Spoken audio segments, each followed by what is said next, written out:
Sa iban pang balita, 78 anyos nga lalaki na lumos sa Mina, Iloilo. Samtang 86 anyos nga babae na rescue matapos mahulog sa sapa sa Leon sang malapit 24 oras. Si Julius Bilacaol may nagaratsada nga balita. Mga isa ka oras nga ginpangita antes na sapuan ang lawas ng 78 anyos nga si alias Inyong. Base sa investigasyon sa kapulisan, mga alas 7:30 kay inasang aga, nagtabok ini sa suba sa barangay Tularukan, Mina, Iloilo. Magapadulong kuntani ini sa iyapayag sa barangay Abat. Apang bangod medyo mabaskog ang daludos ang tubig.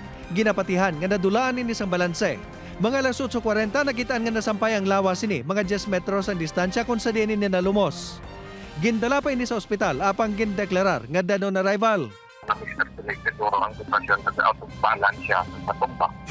Halos isa man kaadlaw nga namising ang 86 anyos nga si alias Fortunata antes ini nakitaan.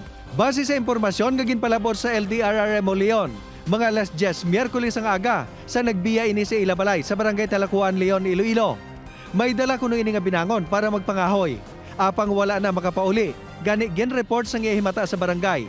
Lipod sa Ili-Ihibalo, nahulog gali ini sa sapa. Mga alas 8 kahapon sang aga, ini nakitaan sang isa ka residente. May ito, nga nagatagol. So, pinakalapitan sang tao dito na nakakita nga may tao nga nagakaya sa may sapa.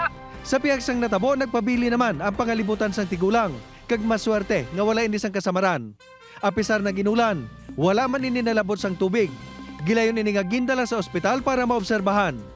Upod kay Marvin Lauderes, Julius Bilacaol, ang naga Ratsada!